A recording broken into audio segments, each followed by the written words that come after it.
So we are guests here. This is the Belgian, so Federal Ministry of Transport. Why we are guests here, or why can we make use of the facilities they have? It's because in the European IWT platform we have an advisory board. The advisory board consists of 5 member states, and Belgium is one of the member states. So that's why we have relatively easy access to the services these people can offer to us. So being a guest means the following. Like my grandmother always used to say, you have to feel at home, and we'll make you feel at home, but you have to think you are elsewhere. If you manage to combine both, then we are all good. So no food or drinks in the meeting room, and then return your badge, and it's this one. This one, not like plastic, the soft plastic one, this one. Return it when you leave the building. If not, we will chase you until eternity. And it has to come back, otherwise we bring the people here downstairs into problems. So you can see here some some general rules. You meanwhile know, so I don't have to go through this. But return your badge is key for and the first one, the drinks, it's key to be the perfect guest here.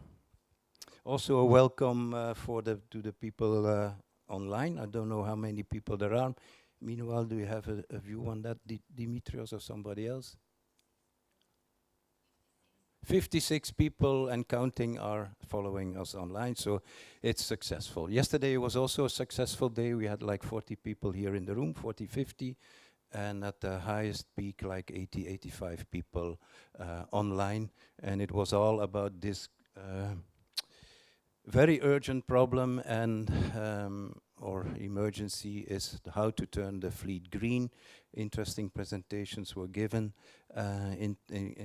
interesting interactions were given, so I hope we have the same kind of interaction today.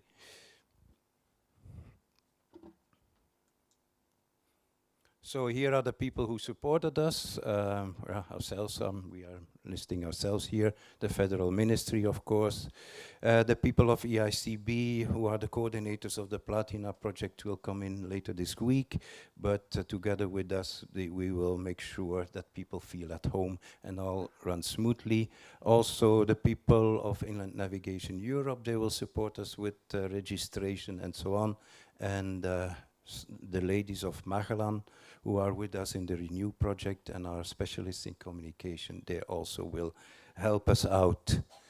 Then the different projects that will take the stage, either already yesterday or today and then tomorrow. So all have a spot to present themselves.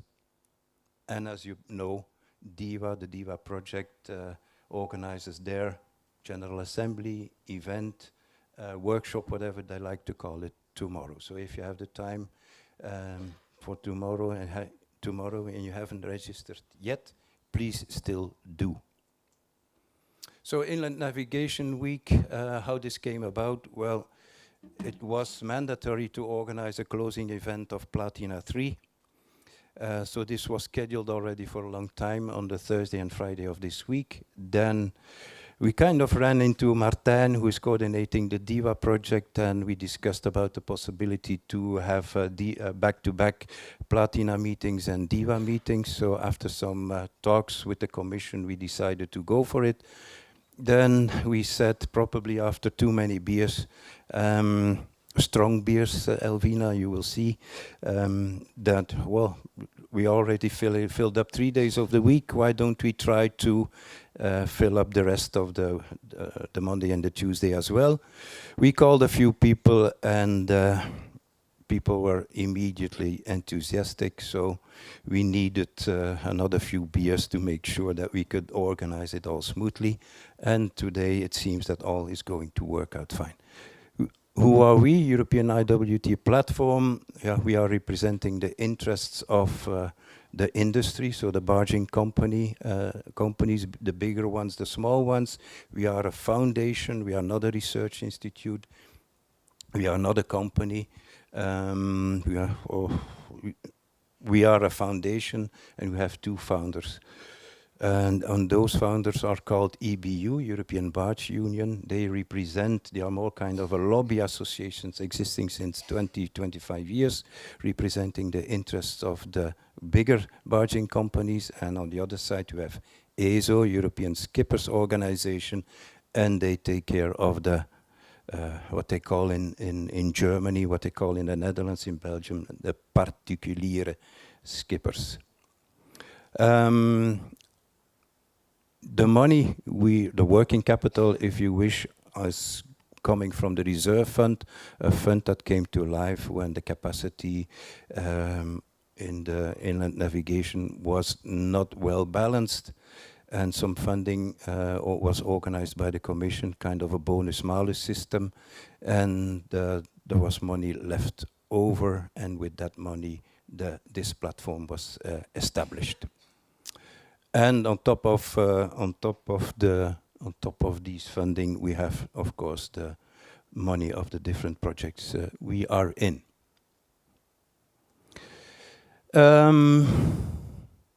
What is inland navigation all about, and what is to be done in the coming so many years? It's all set out, at least by the Commission, in the NAIADES 3 action program. If you would scan the QR code, you will find out all the details of this action program. And the good news with that is, contrary to many of the Commission's documents, this is only like 10-15 pages. So it's easy to read and doesn't take too much time. But the 4 key elements are the shifting freight to water, the pathway to zero emission fleet, more attractive jobs, smart waterways, exactly the points, or more or less the points that Mr. Hollerlei also addressed already, and the points that will be tackled in the Platina 3 project. Now, that's more or less copied from, let's say, the NAIADES document. If you translate the message in the NAIADES document to what we experience, is more or less the following. Shifting freight to water means, if you go through the NAIADES document, that we have to increase our market share by 25% in about 8 years. Tough thing to do. So on average, we already have 6%, and this stays stable for about 20 years now. But if you look a bit more in detail, in Benelux, there's already over 35%, and if you go to the southern part of Europe, there's 1%. Now I need to talk to some marketing specialists and financial people in the business environment. Would it be wise? Is it doable to increase a market share of 35% with another 25% in 8 years and another 25% in, let's give and take, 20 years? A tough nut to crack, I would say. Same story in the south of Europe, where we have 1%. If we increase 100%, we go to 2%. And this would mean that all the rivers have water again in the south. And we have to overcome infrastructure problems like low water level.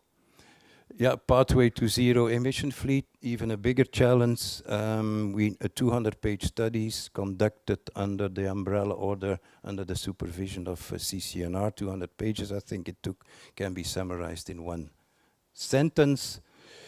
A green fleet means a red business case. A dark green fleet means a dark red business case. Costs would go up, roughly speaking, CapEx and OpEx altogether by 25 to 30%. The question is, where do we get the funding? Who's going to pay for it? So quite a challenge. Worth to spend the whole day yesterday on tackling this topic. We discussed a lot, but we did not find yet the exact printer to print the money. We wanted to go to Credit Suisse, but all the offices were closed, so no success there. More attractive jobs. Yeah, there is lack of people. People are disappearing because they stop their shop. They say, "Yeah, we've been sailing already for so long. we have no succession, and if we have to go for a greener fleet, no way we are going to do this. And what Mr. Hololai said about Ukraine, it's all true, but it disturbed a bit the market on this part of Europe. Some people decided to sell their old vessel to the east, cash, and they took the money and did not sail away, but they ran away. So, which disturbed, I said, the operational part here in the western part. Lack of people, new skills, that's also going to be a topic of today in those projects addressing autonomous sailing. Of course, the new skills and onshore, on board a vessel will be addressed. Smart waterways, yeah, that's like you could consider all what's autonomous sailing, integration in the supply chains, maximum, some people call it digitalization by default. There's also still a long way to go there. How to do this is also still a bit of a question mark. It will be step by step. Now, why did we choose this kind of shape? Probably because some people are watching too much darts on television, so consider it a bullseye. But the idea, credit goes to those who invented it. It's Patrick Specht from ESL, and maybe he's online, I don't know. If he is, thank you again. We developed it further. So what we will do during the course of the day, each of the 10 projects will have one or more slides using this bullseye, and based on what they do in the project, they will put the arrows where they think they meet each or will meet each of these different flagship items of NAIADES.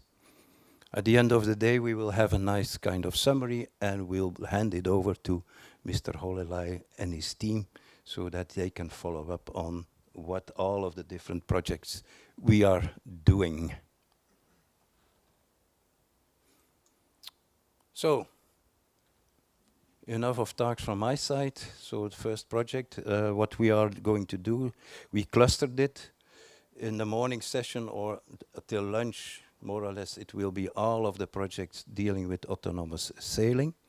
They will be kind of interrupted by a coffee break, but also by presentation of Susanne, who's, I don't know if she did that on purpose too, but she has dressed in red and she took a red chair. And her hair is dark and she's sitting before a dark kind of, what is it, veil. So Susanne is here, she's covering most of the projects here, all what is dealing with autonomous. She's the project officer of, and she will represent the view of CINEA in all this.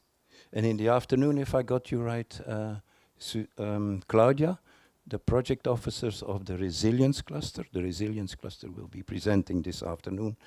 Claudia will also be there. Just before the coffee break, Susanne will take the stage. And of course, we welcome, as always, Paola, DG Move, but the RTD side.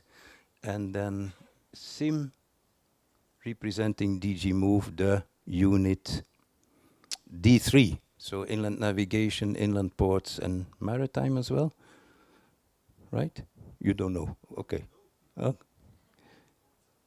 Ports and inland navigation. So